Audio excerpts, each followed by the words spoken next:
Oke, salam kawan, ucapkan terima kasih banyak kerana bersama saya di channel saya ini. Pencerahan saya berkenaan dengan isu yang mana kalau kita tengok ya, saman 10 juta PKR terhadap Zuraida Kamarudin ini, dia menyifatkan sebagai dendam. Ini 2 hari yang lalu sudah keluar di media. Jadi saya nak katakan padan muka, kerana dia sendiri yang tanda tangan. Hari ini kau menyangkal, jadi apa masalahnya?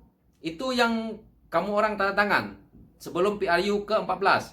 Jadi saya harap Datuk Seri Saifuddin Nasution sebarkan di media sosial tanda tangan yang dia buat tuh, perakuan dia tuh, supaya dia tahu. Begitu dia berjanji dengan rakan-rakan dia dalam parti, bagaimana dia nak berjanji dengan rakyat? Kalau dia menipu dengan kawan-kawan dia, dengan rakyat lagi menipu. Inilah yang saya nampak. Jadi pada apa yang saya nak perkatakan ini, sebelum saya nak masuk ke isu dia ini, saya sebagai rakyat secara jujurnya pernah menonton video dia yang dia mengatakan Datuk Seri Anwar Ibrahim dia tidak kenal. Sekarang saya rakyat pun tidak kenal dia ini kalau tanpa Datuk Seri Anwar Ibrahim. Dia mengatakan PKR ini, dulu dia masuk PKR ini, dia tidak kenal siapa Datuk Seri Anwar Ibrahim. Saya nak kata hello ya. Kalau kamu seorang pemimpin yang tidak tahu leader kamu, tahu bos kamu, kamu masuk ke dalam PKR itu bagaimana? Saya sebagai rakyat yang tidak tahu PKR itu, saya tahu orang yang jadikan PKR itu yang ada hari ini adalah Datuk Seri Anwar Ibrahim daripada perjuangan mereka daripada tahun 1997-98 itu. Ingat itu.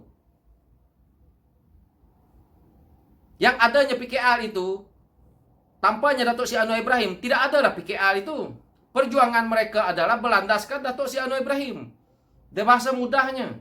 Kenapa dia nak menyangka dulu ada video dia itu yang dia mengatakan dia tidak pernah kenal pun Datuk Seri Anwar Ibrahim masa masuk PKR. Ini adalah satu kenyataan dia yang dah dia pertontonkan kepada rakyat. Tanpa PKR ini, siapa dia Zuraida Kamarudin ini? Siapapun rakyat Malaysia tidak kenal. Dia menjadi menteri hari ini adalah daripada jasa-jasa yang dia duduk di PKR.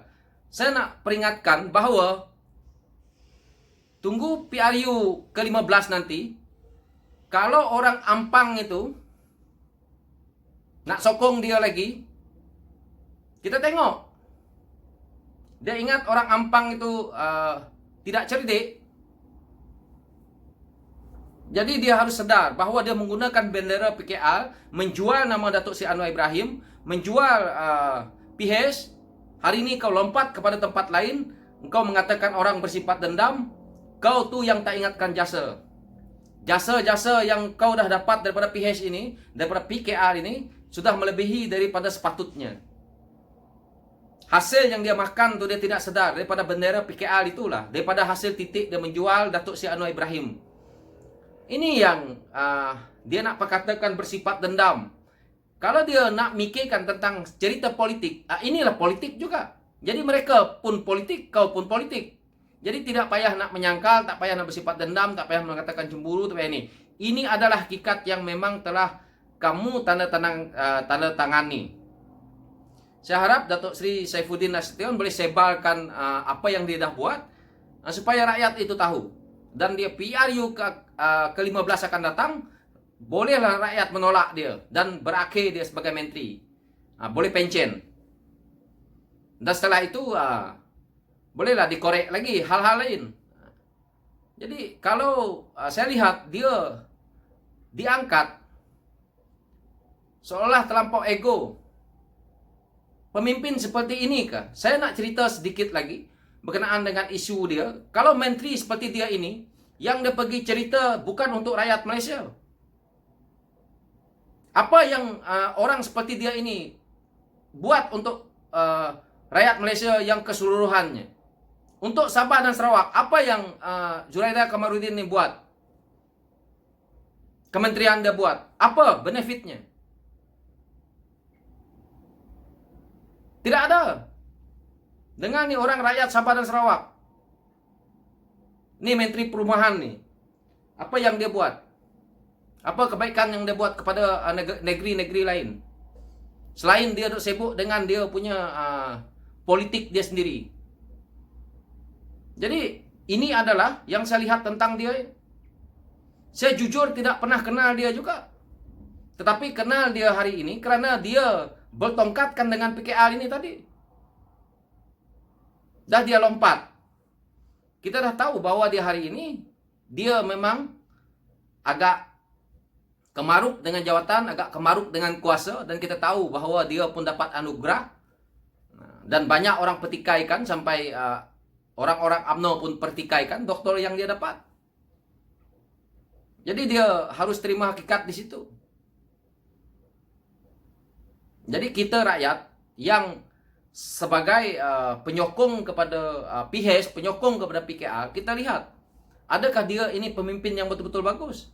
Dan saya harap selepas ini, kalau dia bertanding di Ampang tuh, pastikan orang-orang Ampang tuh tidak lagi menyokong dia ini. Kalau begitu dia boleh menyangkal apa yang dia dah buat, geng-geng lompat kata nih tadi, begitulah dengan rakyat. Kawan dia pun dia dah tanda tangan nih, geng-geng dia nih, itulah geng-geng dia nih. Geng-geng Tun nih tadi. Tanda tangan perjanjian semua, dilanggar semua. Inikah pemimpin yang kita nak? Tolak sekali semua nih pemimpin-pemimpin yang seperti ini. Inilah pemimpin yang pada kita rakyat nih yang tidak berguna. Mereka bukannya pentingkan rakyat ini. Inilah pemimpin yang mementingkan tembolok mereka sendiri. Untuk mereka kaya sendiri. Untung mereka dah keluar daripada PKL. Tidak lagi duduk dalam PHES ini. Supaya berlaku kumpulan yang rakyat tidak suka dah keluar. Dan akan datang bersih. Kita mungkin akan mendapat pemimpin yang lagi baik daripada mereka ini tadi. Dan mereka-mereka ini saya harap apabila PHES menang, PHES boleh memerintah, dicungkil semua sekali lagi.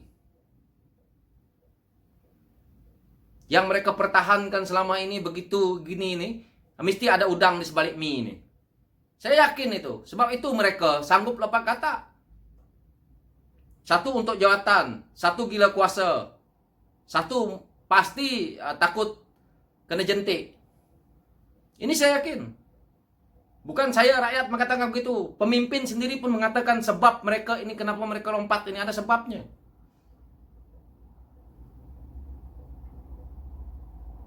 Jadi saya nak dia mengatakan seperti ini nih. Saya nak Datuk Seri Saifuddin Nasution boleh sebarkan di media sosial biar rakyat nampak. Dan supaya rakyat tahu, nak menilaikan bahawa janji dia dengan kawan dia pun dia boleh buat seperti itu. Apalagi janji yang dia dengan rakyat pakai mulut seperti saya cakap seperti ini. Lagilah dia bohongkan rakyat. Itu saja penilaian kita sebagai rakyat. Dan sekian dulu dari saya. Inilah huraian saya yang saya nak perkatakan. Luahan hati saya tentang siapa dia Zuraida Kamarudin ini, saya pun tidak tahu. Tahu-tahu jadi menteri, tahu-tahu dapat datuk, tahu-tahu dapat doktor. Inilah. Tanpa PKL, siapa dia kamu? Sedar sikit. Itu saja. Saya harap hari PKL paham apa yang saya maksudkan, dan saya harap sekian dulu dari saya. Oke, thank you.